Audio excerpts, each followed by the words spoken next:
kind of a big deal.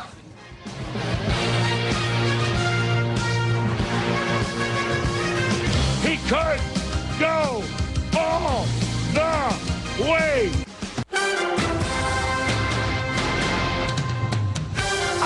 Playoffs? Don't talk about playoffs. You kidding me? Playoffs? I just hope we can win a game. Are you not entertained? Are you not entertained? Is this not why you are here? Hello, boys! I'm back! Everybody get up. Good evening, everyone, and welcome to the BS Report. John Stanko here with Kevin Bartnett in the bottom of La Penta here in WICR. How you doing this fine evening, Kevin? I'm smiling big. We finally won a game. Yes, you did. We finally won a game. Feels phenomenal. You beat the Minnesota Vikings. How does that make you feel? You know what? Makes me feel good that we held that stud Adrian Peterson to do nothing. Yeah. All right. You want to delve right into the Giants game? Yeah, why not? I have a big problem with the Giants taking so much credit for the win. I'm just saying that the Minnesota coaching staff basically handed you that victory. Why? Because they let Josh Freeman throw the ball 53 times. His second week with the team, no way he knows the entire playbook. They let him throw the ball 53 times. 53 times. I agree. He threw for less than 200 yards, and he threw the ball 53 times. I agree that that's very absurd, obviously. I couldn't agree more. But, at the same time, the Giants held Adrian Peterson to what, like 56 yards rushing? Oh, that's not 28 yards rushing. 28 yards. Even better. I thought he had 28 carries. I must have misread it. That's not a fluke when you hold Adrian Peterson to 28 yards. You don't do that by design. On any given play, he can run for 28 yards. No. Okay, I'm not going to let the Giants got the win. Congratulations. You beat a team whose offense looked on par with the Jacksonville Jaguars. Oh, no, it's horrible. Don't get me wrong. Josh Freeman was dreadful. I can't believe he threw the ball 53 times. But I'm giving the Giants credit because you hold Adrian Peterson to 28 yards, no matter how bad. Christian Ponder was a terrible quarterback last year. They made the playoffs because of Adrian Peterson. Because Adrian Peterson had a good game every single game. He only carried the ball 13 times. He had his worst game in 2 years because they only gave him the ball. The coach never gave him the ball 13 times. Well, because they were down the whole game, they had to throw the ball. It doesn't matter. Adrian Peterson should run the Wildcat every single play for Minnesota, and they'd have a better chance of winning than letting a quarterback throw the ball. I give them credit big time for stopping Adrian Peterson. Adrian Peterson last year could run for 13 carries. He probably could have had almost 100 yards last year for having 13 carries in a game. He would have been close to 100 yards on for his averages, the way he's been playing the last 2 years especially. Listen, the Giants got the win. Congratulations. You are now but they get no credit for stopping Adrian. I'm sorry, you beat yards? Minnesota. You're still in my bottom 5 of power rankings in the NFL because you beat Minnesota. They're 1-6. Okay, they're 1-6. They're not a good football team. I'm just thrilled because they stopped the great big bad Adrian Peterson. That's why. You can knock them all you want. People, I know you're not a Giants fan. You hate giving them credit. People hate giving Giants credit. I give you credit when you deserve it. I just don't think that your defense should be saying we stopped AP. It was an ugly game. You don't hear me. Like, I mean, I'm thrilled that we actually won a game. That's why. Mm-hmm. You don't hear me saying we're going to the playoffs now or anything. Oh, God, please no. I'm not like that. Don't get me wrong in that department, okay? I mean, the division is so bad, after all, we couldn't know what could happen. I'm just kidding, obviously. But we'll get to that. See what happens when you guys face the Eagles next week. Big game. Big game. It really is. But when you hold this big, bad AP all-day Peterson, seriously, to 28 yards rushing, that's a good performance on any level. It's just because Freeman couldn't throw the ball. You can't give all the credit to the defense. You can't. You have to give some credit to how bad the play calling was from Minnesota when you only hand the ball off to AP 13 times. Out of the 20 plays that are always planned out at the start of every NFL game, 15 of those should be handing it off to AP. That's the way Minnesota should run their offense because they have nobody else. All right, Stanko, let's see if you agree with this, though. 13 yards, though, on any given play. Peterson could run double the run total on any given play of those 13 carries. Yes, I agree. He's more than capable of that. Yes, I agree. So He's the more fact than that they capable actually stopped him to 28 yards on 13 carries, they held to barely over 2 yards a carry. What does he average in the last 2 years? 5 to 6 yards a carry? It doesn't matter because he only carried the ball 13 times. Yes, you stopped him. He was not having a good game, You though. stopped him 13 times. That's because Minnesota didn't let him have a good game. Sometimes a running back's got to get warmed up. Well, okay, first off, the Giants, if you don't remember, had the ball from, like, in the 6 minutes left to go in the third quarter. They held the ball with 13 and a half to go. Yeah. They had that ball. And then they had They had the 16-point lead. Mm-hmm. He couldn't run the ball in the fourth quarter, really, very much. I think he had one carry in the fourth quarter because they were down by 16 points. I don't care how bad your quarterback's playing, you're going to have to throw the football. You have to throw the football if you're down by that many points in the fourth quarter.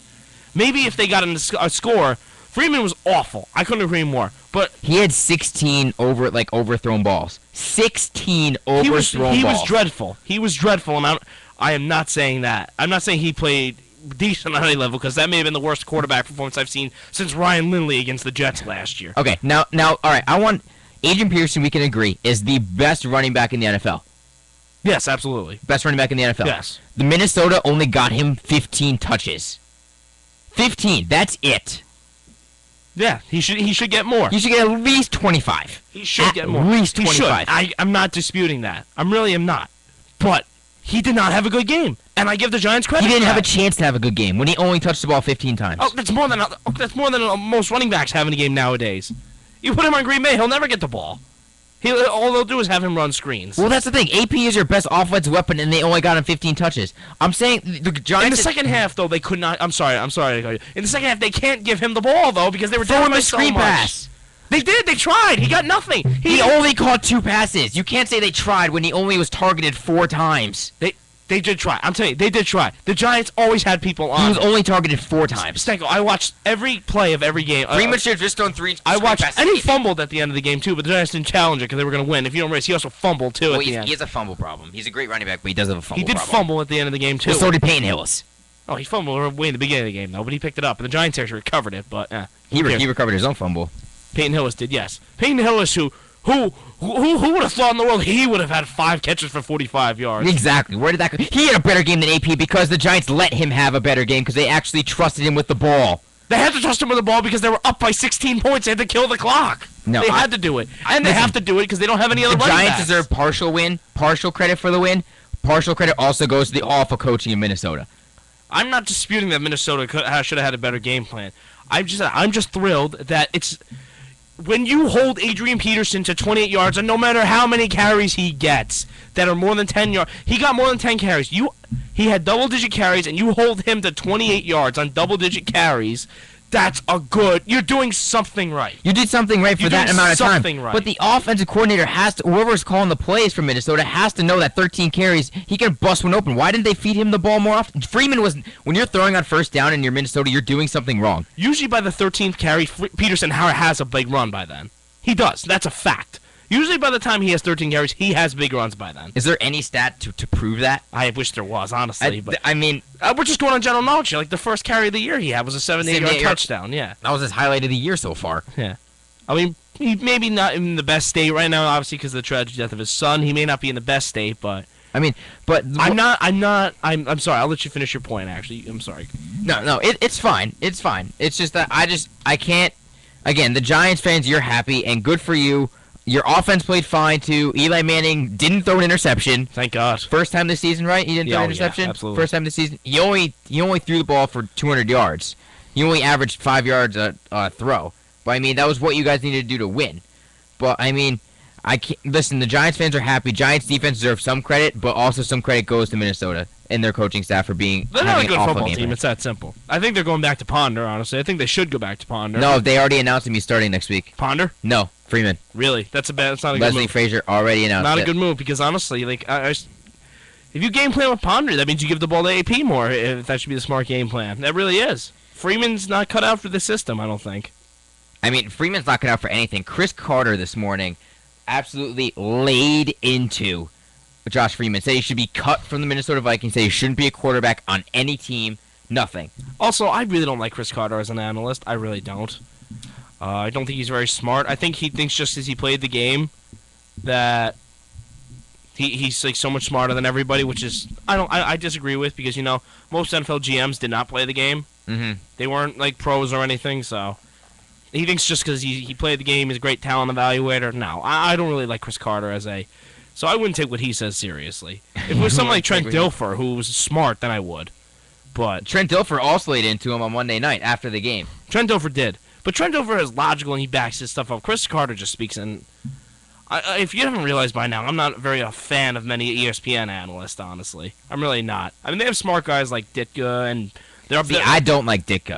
Their best hire was Bill Polian. Bill Polian is fantastic. That was their best hire. He's fantastic because he knows what he's doing. That's why he did it. Like he knows what he's doing. So, and obviously they have guys like Schefter, but I don't like Ditka. I'm surprised you like Ditka. I don't like him. I think Ditka brings an old school feel to it. That's him and Tom Jackson bring like the old school into it, like into like the very new school. I don't mind Tom Jackson, but Ditka to me, he always speaks in 2 sentences. He never like goes in depth. He's just like, this is what's going to happen, and this is why. And I'm done. Huh. Yeah, but that's just his style, I would assume, though. I mean, they said he was like that a lot as a coach, obviously. He just got his point across. He does get his point across very quickly as an analyst. Very, very succinct. Very succinct indeed. Yeah. I mean, we probably don't want to know what he was saying in the locker room when he was the coach of the Bears, but... Probably not. But, not Michigan consistent with Iona College Radio. Right. Well, all right. That does that on the Giants, but there was another game being played in MetLife Stadium on Sunday. You must have been so high, Stanko, after the Red Sox won on Saturday night to go to the World Series. And then the Patriots. Lay it on me, Stanko. Lay it on me. All right, my take on the game is this. The first half, the Patriots dominated. I think we can both agree the first half belonged to New England. Their defense played really well. The second half belonged to the Jets. They took the second half, and the game went into overtime. Let's get into overtime, shall we? Yes.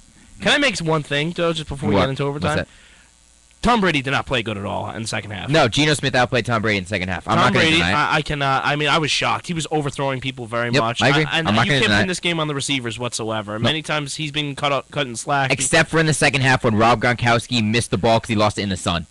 Oh, yes, that's true. That was a perfect throw, and he's just like... Gronk almost bailed him out and bailed Brady's bad throw. That one-handed grab... That would have been the catch of the year. I jumped up, and I was like, oh, my... No!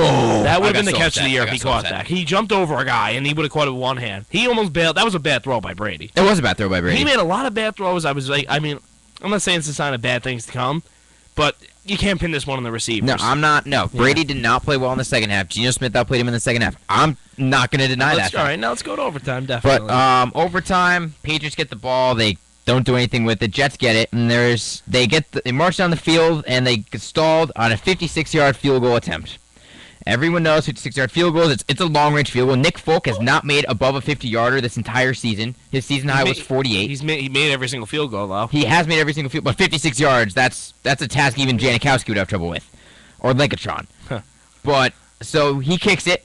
It goes wide left. It was. I thought it was good for a second, actually. It was. Yesterday they went and then started swerving. That penalty. And then there's his penalty. There's his penalty flag on the ground. And I look at the play. They show replays of it when the refs are discussing, and I don't see a penalty. I don't know why it's called unsportsmanlike conduct. We'll get to that. And then I was watching with my friend Mike Ritz, Steve Colzo. They're like, Mike Ritz is like, I don't see a penalty. Steve's a Jets fan, so he's like, oh my god. But I'm like, we don't see a penalty. And then they call this unsportsmanlike conduct penalty on number 74 of New England for pushing a lineman forward. And then, therefore, that's safety hazard, so it's a penalty on New England for putting the offensive lineman in safety. That's why the NFL made that rule. What I looked up to is, I went to Mike Pereira on Twitter right away, and Mike Pereira is probably, been one of the best hires in television. He's very, very good on Twitter. I mean, of course, whenever the Giants seems like have a call, it seems like he says he goes against Giants, but that's the way it seems. He's very good, though. He is very, very good. He said that was the correct call, but he says, in reality, if he was still... I forgot what his exact job was. I believe he was like vice president or something, president of the refs or something. If he was still that, he would have denied that rule because that play had literally nothing to do with him missing the kick. It's one thing if Christian Jones pushes him and it uses enough force where the guy there can block it, and he blocks it and it affects that. Exactly. That's one thing. Exactly. It had nothing to do with that. Exactly. Apparently that was the correct call. I'm not denying that it's a penalty based off the rule. I'm not denying it's a penalty. I'm not going to say, they just made the wrong call, because they made the right call. But it's a stupid call. call. My problem is it's a stupid rule. You make that call for literally the first time in NFL history. That call is made. Yes, you make it in overtime. I believe it's a Jerome Boger to call it, too. Yeah, in overtime. in a division game with rivals, you call that penalty. In my mind, that's like calling a tic-tac foul in the last seconds of a basketball game to give the winning free throws to the other team. That's exactly what Bill went through my Belichick mind. is known for. He doesn't show a lot of emotion on the he was sideline. pissed. And he was livid. He was livid. He was pissed. And listen, again, it's a penalty, but you do not call that type of penalty in that spot in the game. You don't do it. You don't let penalties dictate the game. That goes for any sport. Basketball, we see it all the time with a late foul that's controversial. If it's not blatant, you don't call it. Nobody would have noticed that penalty if the ref didn't draw attention to it. Nobody. They just circle it on the TV for them to see it. You know, I wouldn't have been shocked if they wanted the Jets to win this game, the ref, honestly. To maybe keep this tight. The Jets hadn't beaten the Patriots since we were freshmen in college. Mm-hmm. And it's been great. It's been great. But there's something's a little fishy here, because why would you call that now and then they basically gave the Jets the game? They did. And I'm not taking anything away, because the kid's Geno Smith. I mean, how anybody Listen, would think... he was impressive. Anybody very could think impressive. that Sanchez had a chance? I mean, would think they were better off with Sanchez compared to Geno Smith? I don't know. My father pointed this out to me. You know who's not getting enough credit for the Jets? Who's that? At all. Marty Morningweg. Yes. Marty Morningweg, the offensive coordinator. He was a long-time coordinator with Andy Reid. They're actually throwing the ball more than 20 yards down the field. He has done wonders with Geno Smith. I think Geno Smith is going to be... I won't say he's going to be a star.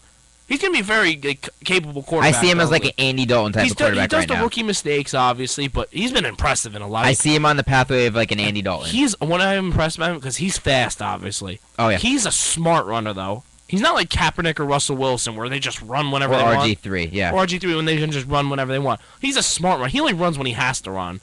Or it's necessary His to run. pocket presence did impress me at the time, because the Patriots had good outside pressure all game long. They were collapsing that pocket, but he was stepping up. How anybody could think that Sanchez, though, they were better off with Sanchez over Geno Smith. I have no idea. Geno Smith has won a couple of games for the Jets.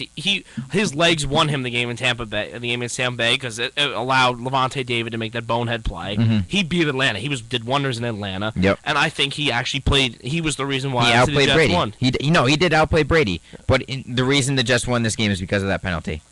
That is the Jets missed that 56-yarder. Patriots would have gotten the ball. I believe it would have been like the 45-yard line or something like that.